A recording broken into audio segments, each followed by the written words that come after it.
বিসমিল্লাহির রহমানির রহিম। আসসালামু আলাইকুম। কে কোথায় থেকে আমার এই ভিডিওটা দেখছেন, প্লিজ ভালো লাগলে শেয়ার করে দিবেন এবং পাশে থাকবেন। আমি আবারও চলে আসলাম চিংড়ি মাছ রান্নার কাজে।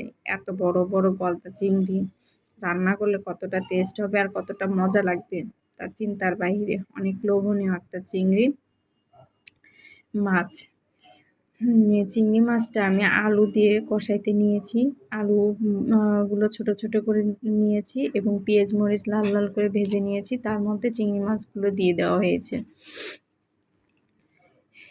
এরকম লাল লাল করে কষানোর পরে একটু পানি দিলে চিংড়ি মাছটা তো ঝাল লবণ ভালোভাবে ঢুকবে এবং খেতেও দুর্দান্ত লাগবে এবং অনেক টেস্ট লাগবে, অনেক মজা। আর গলদা চিংড়ি সবাই পছন্দ করে, কিন্তু সবাই অনেক লোভনীয় একটা খাবার এই গলদা চিংড়ি। 1 পিস 2 পিস কিছুই না, যে পছন্দ করে তার কাছে এই হাঁড়ি সবটা দিলেও আরও খাইতে চাইবে। এইরকম করে একবার রান্না করে দেখবেন, বাসায় ট্রাই করে দেখবেন। অনেক অনেক সুন্দর কালার চলে এসছে চিংড়ি মাছগুলোর।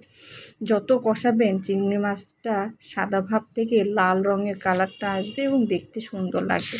আমি পানিটা আরেকটু দিলাম, এবার টকবকা হয়ে ফুটবে এবং এইরকম কষা কষা ঝোল ঝোল একটা রান্না। আল্লাহ হাফেজ।